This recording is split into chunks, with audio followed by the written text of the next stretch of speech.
जय हिंद दोस्तों। आज की इस क्लास में हम बात करने वाले हैं बांझ दंपत्ति को संतान प्राप्त कराने वाली सहायक विधियां। यानी कि ऐसी कौन सी विधियां हैं, ऐसी कौन सी टेक्नोलॉजी है जिसके द्वारा हम एक बाझ कपल को संतान उत्पन्न करवा सकते हैं। यानी कि ऐसे कौन सी टेक्नोलॉजी है जिसके द्वारा हम एक कभी जन्म न देने वाले दंपत्ति को भी बच्चा पैदा करवा सकते हैं। तो दोस्तों, उसी वीडियो में से हम नंबर 1 पर पढ़ेंगे परख नली शिशु के बारे में, that means test tube baby के बारे में पढ़ेंगे। इस क्लास में हम सबसे पहले जानेंगे कि टेस्ट ट्यूब बेबी क्या होता है और टेस्ट ट्यूब बेबी के द्वारा प्राप्त किए गए बच्चों के नाम को। देखिए, टेस्ट ट्यूब बेबी एक ऐसी प्रक्रिया है जिसके द्वारा हम बांझ दंपत्ति को संतान प्राप्त करा सकते हैं। इसे असिस्टेड रिप्रोडक्टिव टेक्नोलॉजी के नाम से भी जानते हैं। यानी कि टेस्ट ट्यूब बेबी को हम ART के नाम से जानते हैं। क्यों? क्योंकि यह एक बांझ दंपत्ति को बच्चा पैदा कराने में सहायता करती है। तो सहायक जनन प्रौद्योगिकी कहते हैं असिस्टेड रिप्रोडक्टिव टेक्नोलॉजी को। अब हम बात करते हैं टेस्ट ट्यूब बेबी के बारे में। देखिए, स्टेप्टो एंड एडवर्ड नामक वैज्ञानिक के सफल प्रयास के द्वारा सन 1978 ईस्वी 25 जुलाई को ब्रिटेन देश में एक लड़की का जन्म कराया गया जिसका नाम लूसी जॉन ब्राउन था। ठीक है, जिसकी शादी सन 2004 ईस्वी में हुई और उसने प्राकृतिक जनन के रूप से एक बच्चे को जन्म दिया। वहीं पर अगर हम भारत की बात करें तो भारत की जो पहली टेस्ट ट्यूब बेबी थी उसका नाम है कनुप्रिया अग्रवाल, जो कि दुनिया की दूसरी टेस्ट ट्यूब बेबी है। समझ में आई हमने क्या बताया? हमने बताया आपको कि जो टेस्ट ट्यूब बेबी होता है वो एक सहायक जनन प्रौद्योगिकी है, यानी कि असिस्टेड रिप्रोडक्टिव टेक्नोलॉजी है जिसके द्वारा हम बांझ दंपत्ति को भी संतान उत्पत्ति करवा सकते हैं। दुनिया की पहली टेस्ट ट्यूब बेबी का नाम है लूसी जॉन ब्राउन। ठीक है, लूसी जॉन ब्राउन। और भारत की पहली टेस्ट ट्यूब बेबी का नाम है कनुप्रिया अग्रवाल। तो आई होप इतनी पॉइंट आपको क्लियर हो गई होगी। तो चलिए अब हम बात कर लेते हैं टेस्ट ट्यूब बेबी में कितने प्रोसेस होते हैं, कौन कौन सी प्रक्रियाएं यूज होती हैं टेस्ट ट्यूब बेबी के लिए। तो देखिए, ये प्रोसेस है जिसको हमें आपको समझाना है इस डायग्राम के माध्यम से। तो दोस्तों, आप इस चित्र को देख करके पहचान गए होंगे कि ये चित्र क्या है। नहीं पहचाने हैं फिर भी मैं बता देता हूँ। ये एक फीमेल रिप्रोडक्टिव सिस्टम है, यानी कि ये एक मादा जनन तंत्र है। यहाँ पर सब इंग्लिश में लिखा हुआ है, इसको देखकर आप घबराइएगा मत, क्योंकि हमने इंग्लिश में इसको जानबूझ कर लिखा है। क्योंकि आगे की क्लासेस में जब आप BSc में जाएंगे या फिर मेडिकल लाइन को चूज करेंगे तो वहाँ पर जितनी भी मैटर्स मिलेंगी आपको वो सब के सब इंग्लिश में मिलेंगे। तो इसीलिए आप अभी से थोड़ा थोड़ा पढ़ने की आदत डाल लीजिए इंग्लिश को समझने की, तो आगे चल करके आपको पढ़ने में आसानी होगी। तो देखिए, ये रिप्रोडक्टिव सिस्टम है फीमेल का, और फीमेल के रिप्रोडक्टिव सिस्टम में कुछ पार्ट होते हैं, उसका नाम मैं बता देता हूँ आपको। ये आपका है यूटेरस, ये है वेजाइना, ये है फाइलोपियन ट्यूब, और ये है ओवरी। अब ओवरी क्या होता है? दोनों साइड ओवरी होता है, इस साइड भी होता है, इस साइड भी होता है, लेकिन जरूरत हमें एक ही ओवरी की है तो हमने इसलिए एक ही ओवरी बनाया हुआ है। तो ओवरी क्या होता है? ओवरी में होता है अंडोत्सर्ग, यानी कि oogenesis की जो प्रक्रिया होती है वो ओवरी के अंदर होती है। oogenesis प्रक्रिया के द्वारा ओवरी में अंडाणुओं का निर्माण होता है।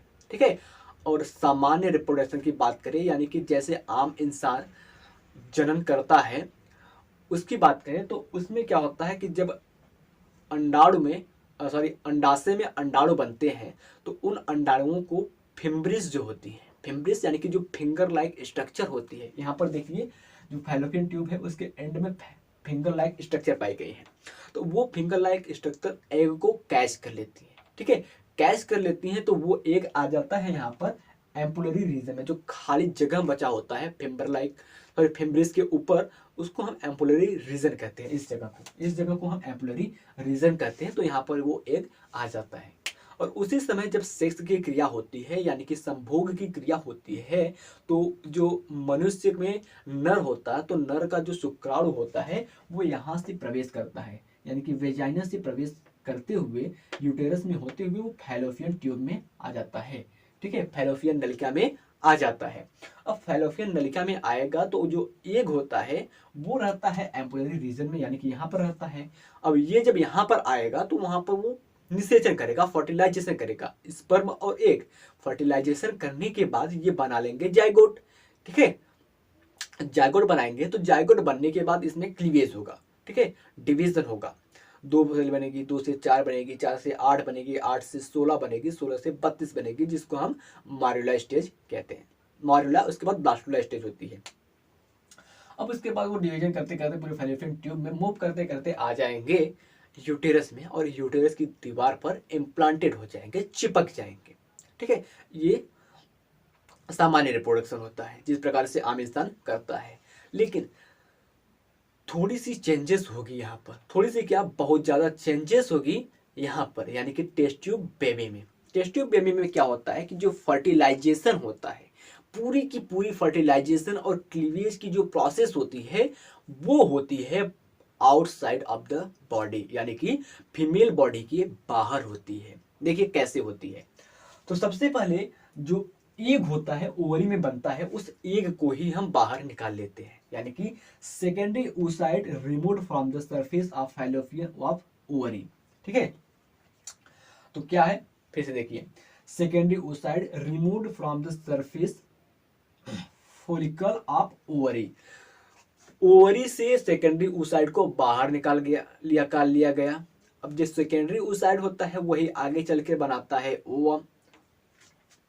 सेकेंडरी oocyte को बाहर निकाल लिया गया। बाहर निकलने के बाद क्या किया गया, the oocyte placed in a dish of nutrient, it mature 4 to 6 hour by incubation. जब इस सेकेंडरी oocyte को हम बाहर निकालेंगे तो वो oocyte को हम रखेंगे एक न्यूट्रिएंट वाले डिस्क में, न्यूट्रिएंट वाले बर्तन में। उस समय क्या होता है कि न्यूट्रिशन के प्रेजेंस की वजह से कि जो एग होता है, जो सेकेंडरी oocyte होता है, वो मैच्योर हो जाता है, परिपक्व हो जाता है फर्टिलाइजेशन के लिए, निषेचन के लिए वो परिपक्व हो जाता है। ठीक, उसके बाद हमने एक उसी बर्तन में, ठीक है, उसी बर्तन में हमने यहाँ पर माइक्रोस्कोप के अंदर जो हमने स्पर्म को देखा था, ठीक है, स्पर्म अंडर माइक्रोस्कोप, ये जो स्पर्म है इसी स्पर्म को हम निकाल लेंगे। ठीक है, स्पर्म को भी हम निकाल करके, तो यहाँ पर देखिए, sperm rich semen is added to the dish containing the mature egg, यानी कि जो सीमेन वाला स्पर्म होता है, स्पर्म जो होता है, उसको हम जिस बर्तन में, जिस डिश में मैच्योर एग को रखे हैं, उसी में स्पर्म को भी मिला देंगे। अब जब हम स्पर्म और एग को मिलाएंगे तो दोनों क्या होगा, वहां पर होगा फर्टिलाइजेशन। हमने आपको बार बार बताया है कि जब स्पर्म प्लस एग आपस में मिलते हैं तो क्या बनता है, जाइगोट बनता है। और यही पूरी प्रक्रिया क्या कहलाती है, फर्टिलाइजेशन कहलाती है, फर्टिलाइजेशन।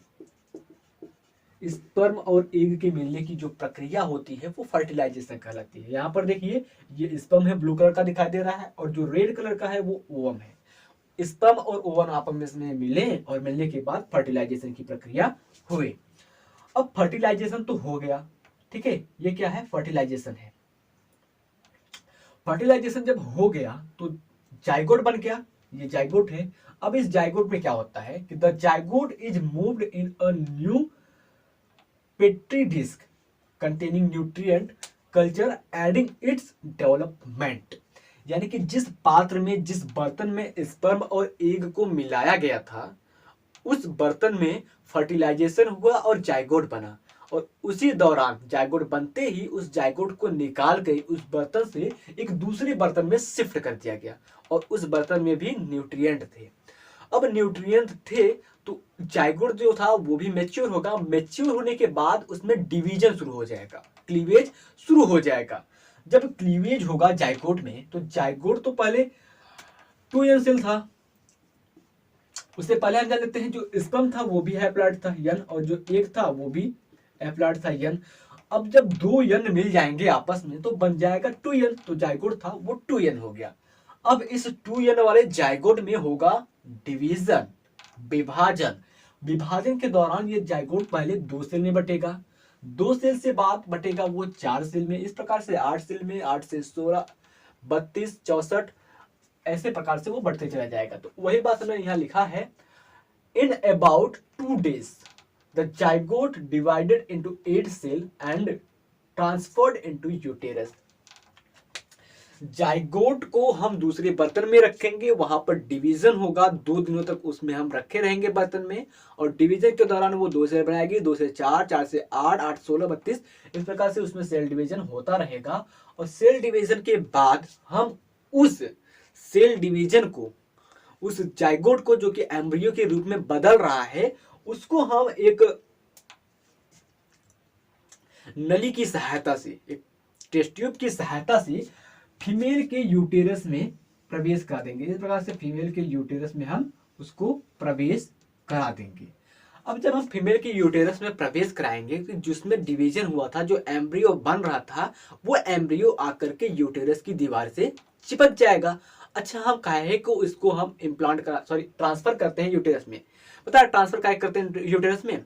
यूटेरस में हम ट्रांसफर करते हैं क्योंकि उसको न्यूट्रिशन की आवश्यकता होती है। जो एम्ब्रियो होता है, जो फीटस होता है, उसको खाने पीने की आवश्यकता होती है। अब खाना पीना कांच के बर्तन में तो मिलेगा नहीं, जब खाना पीने मिलेगा तो माँ के पेट में मिलेगा, गर्भाशय में मिलेगा। कैसे? जब माता खाना खाएगी, जो माता होती है वो खाना खाएगी, पानी पिएगी, तो वही खाना पानी, विटामिन मिनरल्स, जो लवर्स होते हैं, वो आकर के उस बच्चे को मिलता है। ठीक है, तो ये छोटी सी प्रक्रिया रही है टेस्ट ट्यूब बेबी के बारे में, जिसको हमने आपको समझा दिया है, और मैं आशा करता हूं कि ये जो नॉलेज है वो आपको अच्छे से समझ में आ गया होगा। मिलते हैं आपसे नेक्स्ट वीडियो में, तब तक के लिए जय हिंद, जय भारत।